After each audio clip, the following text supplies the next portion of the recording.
Hello everyone and welcome back to the 3T Path channel. My name is Giridhari Das. And today I want to tell you about the importance of not just dropping changes in your life, thinking like, oh, because, it's New Year's or something, I'm going to change this in my life. I'm going to add this practice. No, it doesn't really work. What's more important is to have a path in life. A complete path. See, what would happen is in the past, we would live in more isolated cultures, completely isolated cultures, really. So we had one common story. We had one common goal. People knew what was good, what was bad, and everybody was following a path. That was already an established path. You didn't have any others. You just had the one path you had in your region, and you followed that path pretty much. There were some options here, but pretty much you had the one major story, one major path to follow. What happens now is that we have all the stories in the world mixed up together, all the different paths mixed up together, all the different religions, not only from the world now, but from the past. We have so much information, and this is letting people get extremely confused. That's why people are kind of lost. They're lost and confused because there is just so much, you get lost. Like, how do you find a tree in the middle of a forest? It gets confusing. So it's just too much going on. So what I recommend is that you think of getting a path in your life. And like my work, I call my work the 3T path. It's an entire path. And in this path, we have 5 avenues of perfection. I want to tell you about these 5 avenues of perfection as an example of a path and how that's beneficial for you. And in my path, I've separated into the 3 avenues of perfection for self-improvement, and 2 avenues of self-realization, because there's actually 2 different things. Self-improvement is good for everyone. Self-realization involves a deeper commitment, what we call beliefs. And so self-realization, you can get stuck, you can get locked out of it because you might be in a different religion and you don't want to look at anything else, or you might be just an atheist because lots of people have been getting into atheism. I know I was an atheist, so people get into that's just what they learn. Society's that's the biggest growing religion in the world is atheism, because it is a religion. It's still a faith. It's a belief. Believing God doesn't exist is equally a faith as in believing God does exist.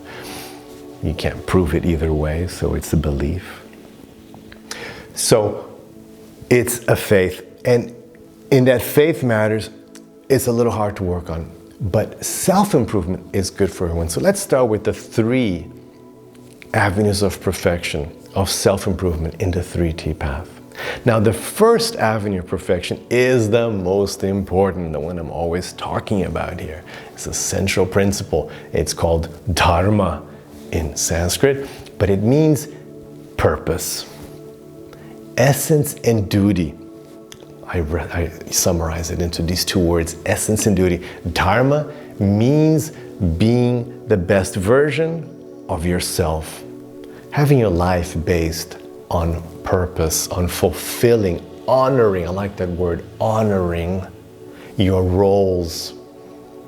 Your role as citizen, as mother, as father, family member, countryman, whatever your role is, businessman, worker, as a human, as a member of the planet, whatever your role is, honoring that, because it is your essence, and thus from that essence a duty arises, your purpose.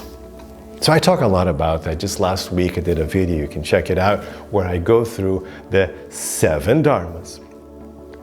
So to make it easier to understand, I separate Dharma into 7 different types of Dharma.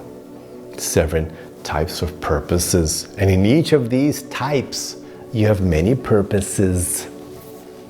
So you can live a purpose-filled life, which is absolutely essential for you, and of course, for everybody around you. It's a wonderful way to live. Just that alone is so powerful.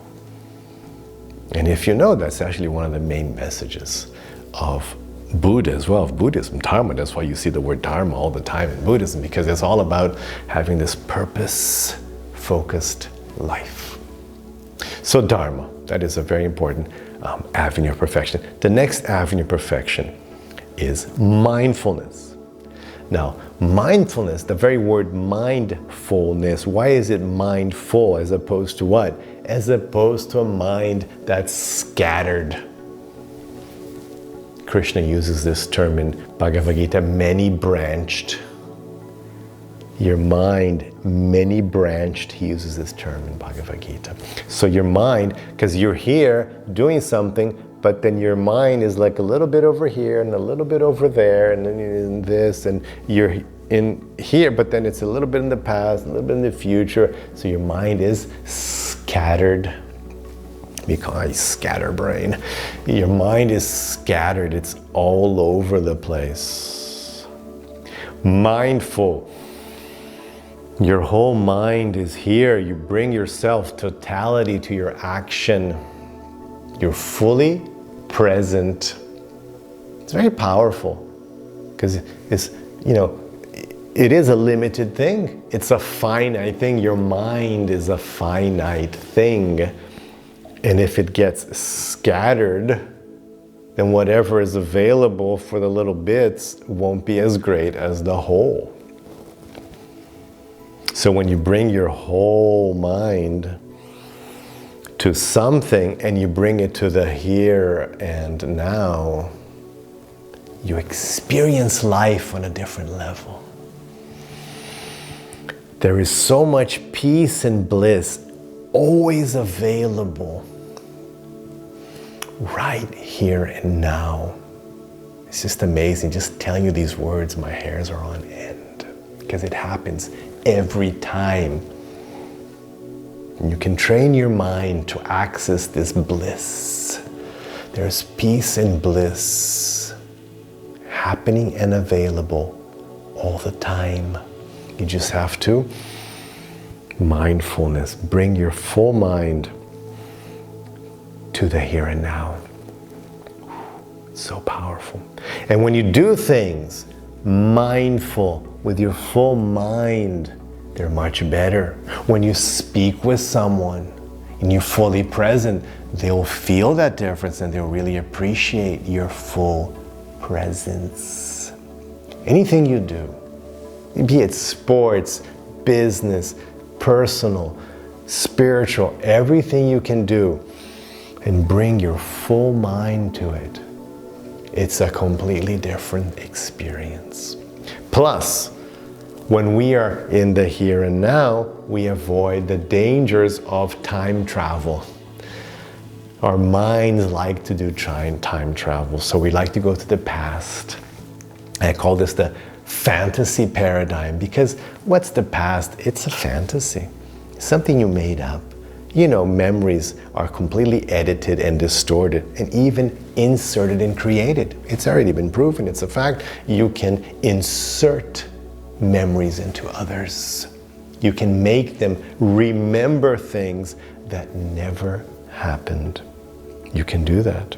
You can have that. If you look carefully, if you can look back, you might find in your own life that you're carrying a fake memory.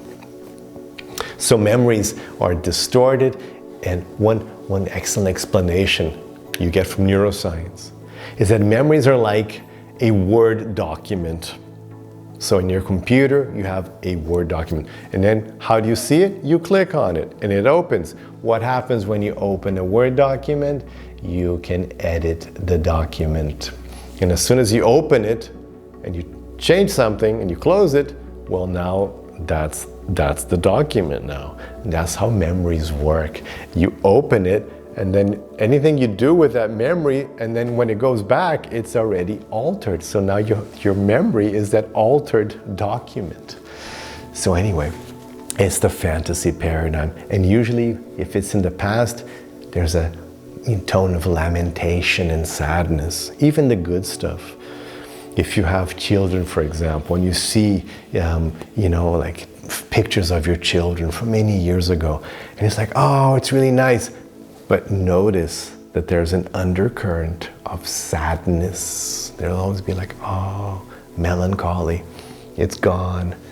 You don't have it anymore. Cute little kid, now it's a pain in the butt, teenager, it's gone. Don't have it anymore. So there's melancholy and sadness. Or your mind's in the future. And the mind's in the future, also total fantasy. Oh, this is going to be like this, and I'm going to be so happy when this happens. And we just make up these silly stories, and then we fill ourselves with anxiety, frustration, fear, and with disappointment, expectations. It's just like a terrible idea. But we do that. That's the fantasy paradigm. But instead, if you train your mind to be more and more mindful, fully present, you'll see that's called a reality paradigm, because this is the only reality happening right now, here and now. This is reality. This is the only chance I have to experience reality. And then you can really go deep. And you can actually experience like the spiritual, deeper levels of reality in the here and now. So it's a training. You have to train your mind. It's very important. Avenue of perfection in the 3T path. Now the third avenue of perfection in this self-improvement aspect is what I call inner peace. And inner peace addresses the importance of dealing with your emotions. We are emotional beings. People try to be very rational, and they try to make everything like on a, facts and objective, but we're not. We are psychological beings, and we are emotional beings. Because of that, we experience emotions, and it's our experience that really counts. It's your perception of reality that really matters for you, because that's how you're perceiving it. And emotions have a huge impact on your perceptions. So if you're not careful,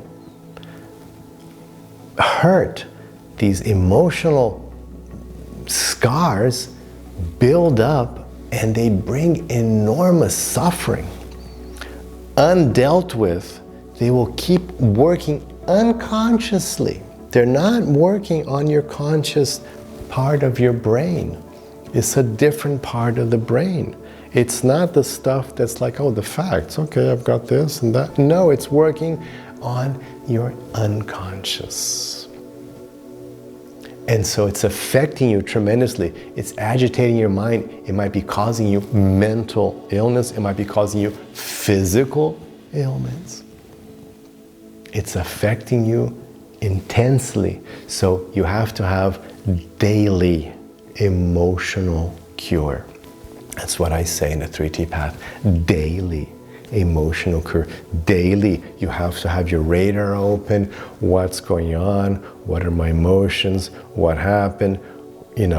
Oh, I've got an emotional pain here I have to deal with.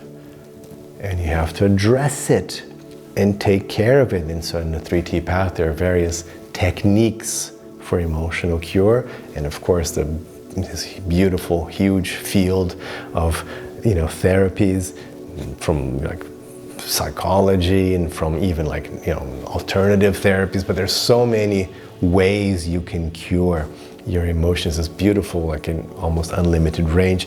And I give some of these techniques in the 3T path, and you have to use these to keep your emotional health always just keep it up to date. Always maintain emotional health. Very important. So that's inner peace.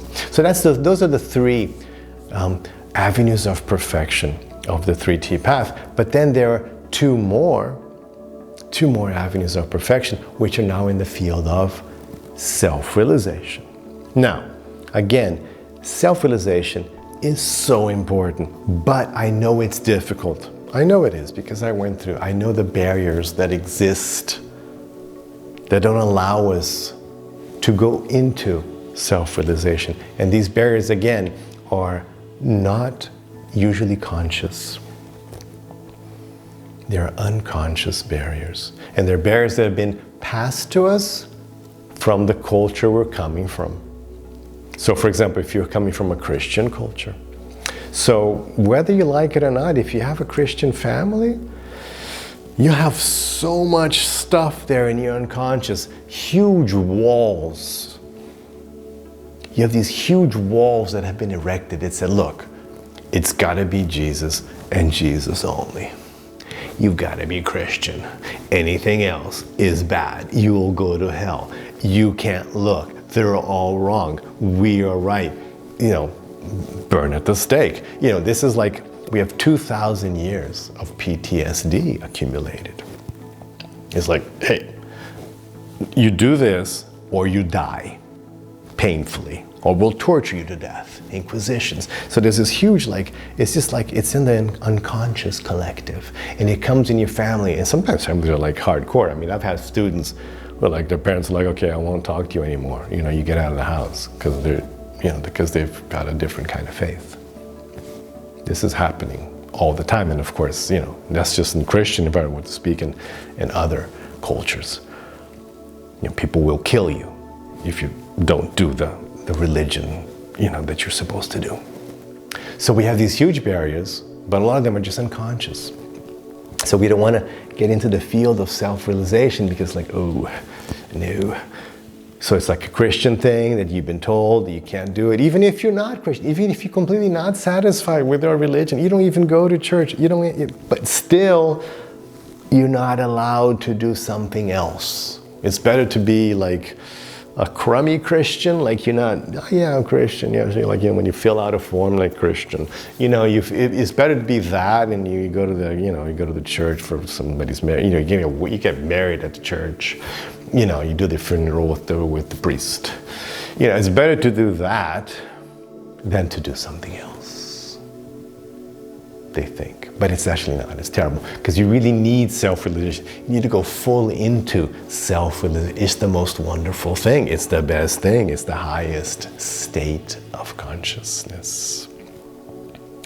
But we get locked out. So anyway, I'm just saying you do get locked out. It's a little hard. Or you're just like me. You're like atheist. You're brought up with atheism. If you're like, no, if you're smart, you're atheist.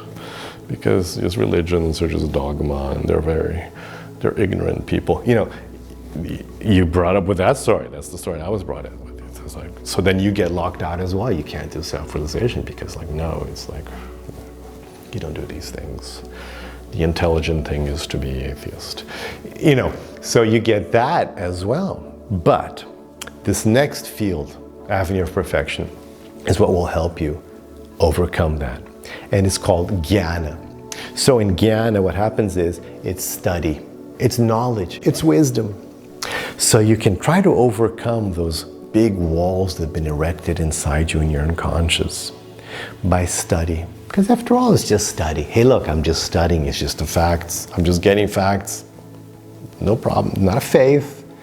Not changing sides. I'm just getting facts. And you get facts. So there are questions. Who am I? How did I get here? Where am I going? What is this? Reality. What is this? Is there a God? Was this created? How did this reality come to be? Is there a God? If there is a God, what is God like? So these are questions. These are very good questions. And you just research the answer.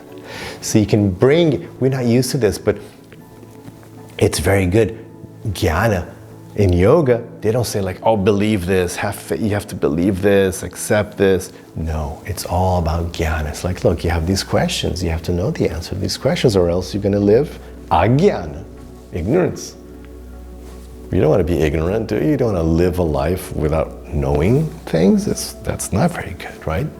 You have a business. Do you want to not know what the business is? No, you have to know all the details of the business. You have to know the market. How are you going to have a business without knowing the market, right? So you want knowledge. You want to do gardening, but you don't know anything about gardening. That's not going to work. You need to get knowledge. You want to know about how plants work and soil and weeds. You want knowledge. You have a dog, you need some knowledge. You have to know what the breed is, what they need is. So knowledge is good. So you get knowledge. It's not about faith. It's not about choosing sides, teams. Leave that. Don't do that, because that's like an emotional thing. And you have all these things holding you back on that emotional thing. But jnana, that's what happened with me. Just like study. And the Bhagavad Gita just gave me like these amazing answers. And it just got better and better the more I understood. It's like, wow, the whole thing makes complete sense now. Then by the whole thing, I mean like life, the universe and everything in it. Like, wow, this now makes complete sense. It didn't make sense before. And I was kind of pretending that I didn't care that it didn't make sense, but it was bothering me, because we do that, right? We pretend that we don't care, that things don't make sense, or that we don't understand life, the universe, and everything in it. We pretend we don't care. But actually, it really bothers us. And life becomes so much better when you do understand everything. So just jnana, just study. And this, again, the Bhagavad Gita gave me this amazing knowledge. You can get this from the 3T path. Just study. No commitments. You're not choosing sides. You're not changing faith. It's just, you're just studying. Now, the last avenue of perfection is bhakti. Now, bhakti is the emotional component, is the faith, is the love. And you have to get to bhakti through jnana. And to get to jnana, you have to have the three other avenues of perfection, of dharma, mindfulness, and inner peace. That's how it works. That's how the 3T path works. It's a complete path where you have these things to be able to accumulate good jnana, to then be able to access bhakti, love. And bhakti is the end goal. Because in bhakti, you're talking about love, the most powerful of emotions. We're emotional creatures, and the most powerful, most beautiful emotion is love. So devotion is love, and it's not just any kind of love, it's the love of your purest version of yourself, your true self, your atma, your soul. It's love coming from the purest aspect of yourself, the real self, the true you, towards the most lovable. It's interesting, Krishna means the most attractive, the all attractive. The word Krishna means the all attractive. So you're loving the most lovable, and you're experiencing the most loving God loving you. It's a relationship. So you're loving the most lovable, and the most loving is loving you. It's very blissful. You can see why people bliss out on bhakti. In all traditions, when people can access bhakti, devotion, real devotion, like heart, just, it's the topmost thing in life. Everything else pales in comparison. Krishna calls it the higher taste. It is the higher taste, and everything really becomes different once you start it. And it just gets more and more. It just grows more and more. Because love, that's the nature of love. Like you're feeling love now, and then you can feel more love. Anyway, so then you get bhakti. So those are the 5 avenues of perfection. You're talking about dharma, mindfulness, inner peace, jnana, and bhakti. And as you go through life then, you're working on all of these all day long, every day. It becomes a path of life. And it's not just something you're dropping in like randomly, oh, I'm going to do this practice, oh, I'm going to try to, but things aren't fitting in and you feel a little like, oh, because you don't have a path. You're just dropping a bit of this and a bit of that, and it's not fitting in. So what I recommend you do is don't look for new things or little changes to make in your life. Get a path. Get a whole path of life. And then live that path and see the impact you'll have when you're dedicated to a path of self-improvement and self-realization. That means your consciousness is getting higher and higher every day. And then everything then is better because, again, it's your perception that counts. And as you elevate your consciousness, everything becomes different. It becomes better. Your ability to deal with everything gets better because your consciousness is higher. The more you expand and elevate your consciousness, the better you can do everything in life. So try that. Think of choosing a whole path for your life. So that's it for today. Have your rest of your day with lots of peace and lots of love. Hare Krishna.